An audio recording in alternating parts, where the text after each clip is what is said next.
Ils se sont battus dans la cage et en dehors, auront eu les échanges en face à face parmi les plus réels, tendus et terrifiants de l'histoire des sports de combat, et ils se détestent encore à ce jour. La rivalité entre Jon Jones et Daniel Cormier a marqué l'histoire du MMA et rien ne la résume mieux que cet extrait lors d'un de leurs face-à-face au plus fort de la tension entre les deux hommes. « Tu ne mérites rien de ce qui t'arrive », avait lancé Cormier, « et je suis prêt à mourir pour te battre ». Ce à quoi Jones avait simplement répondu, droit dans les yeux, « Ok, sois prêt à faire ça ». Alors remontez vos vitres blindées parce que là, ça va canarder. On va vous raconter ce duel au sommet du MMA et surtout au sommet de l'hostilité.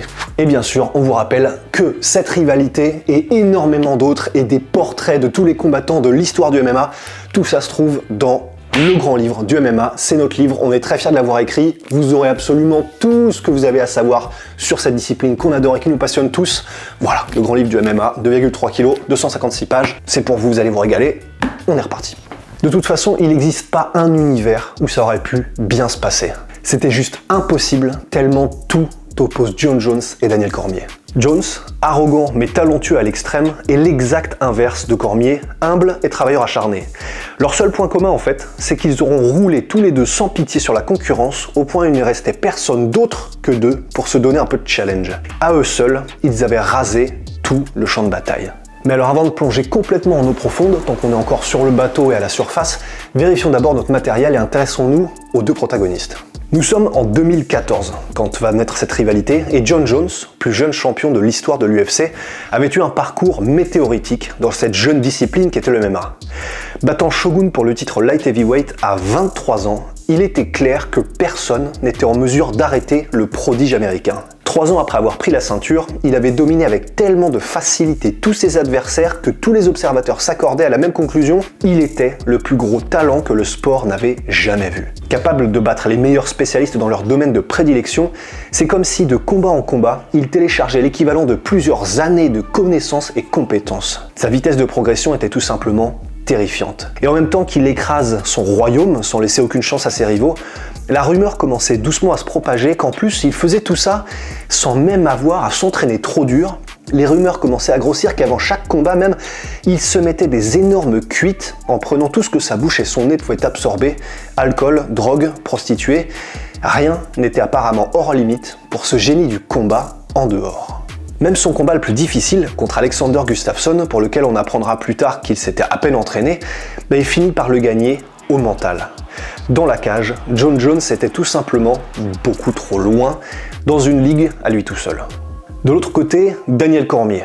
Ancien lutteur au plus haut niveau, il était connu pour être un besogneux que la discipline et les valeurs avaient porté jusqu'au sommet. Inspiration et motivation pour tous ceux qui l'entourent, il fut même pendant un temps nommé capitaine de l'équipe olympique de lutte. Il est le rock à l'histoire de vie triste et terrible que tout aurait dû tirer vers le fond, mais que sa force intérieure avait toujours maintenu à flot. Humain irréprochable, il avait par besoin d'argent fait sa transition dans le monde du MMA. Il fallait trouver un moyen de nourrir sa famille et ce sport à la croissance spectaculaire offrait de nombreuses opportunités. Se prenant au jeu et poussé par d'évidentes facilités, il déjouera les pronostics une nouvelle fois et deviendra rapidement champion poids lourd du Strikeforce avant de rejoindre l'UFC pour y dominer encore une fois sans résistance les meilleurs guerriers du monde. Toutefois, son ami et collègue Cain Velasquez étant le champion des heavyweight à ce moment-là, Cormier avait donc décidé de redescendre chez les moins de 93 kg pour continuer sa conquête. Mais le roi en ces terres, vous l'avez compris, n'était alors autre à ce moment-là que Jon Bones Jones.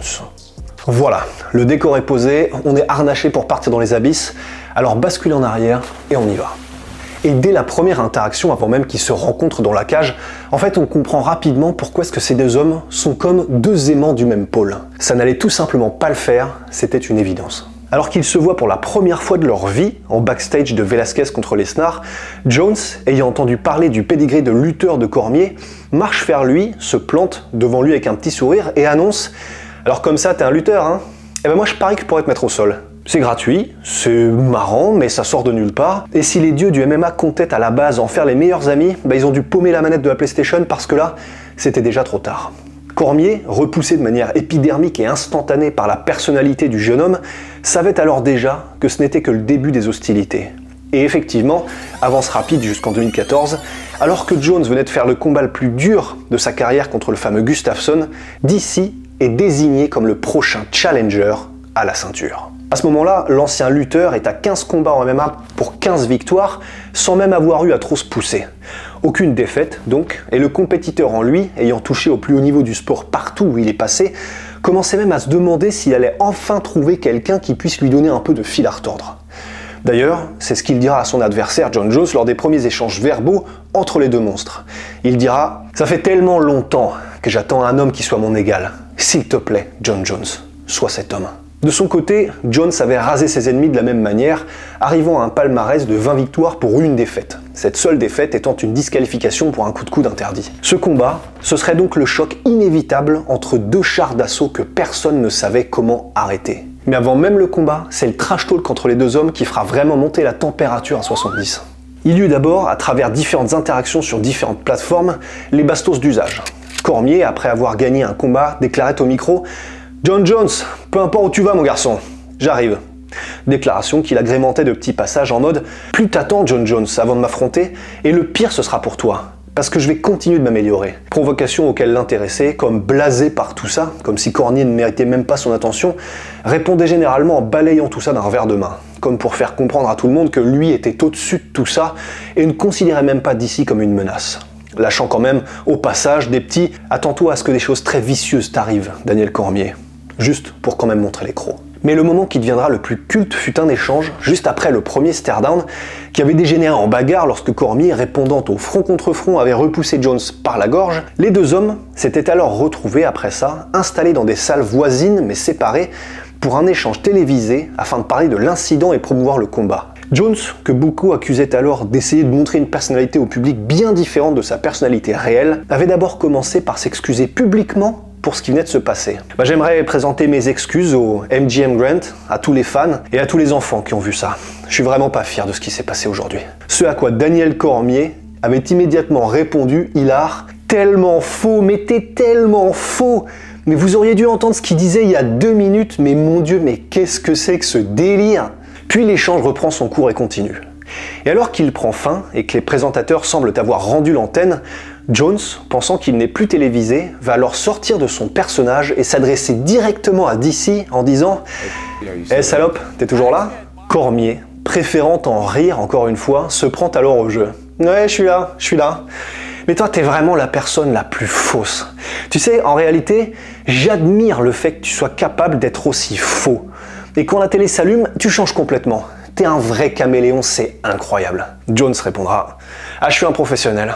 Mais ça change rien au fait que t'es une salope. » Et alors que les sourires sont sortis, l'ambiance va changer en un éclair quand Cormier, soudainement agacé par ce jeu de Jon Jones, va faire passer les choses dans un plan beaucoup plus sombre. T'es vraiment exécrable. T'es vraiment une pourriture à la surface de la Terre. T'es vraiment un humain détestable.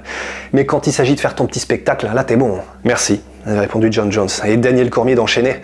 Purée, j'aimerais tellement qu'il me laisse traverser la porte pour que je puisse te cracher à la gueule.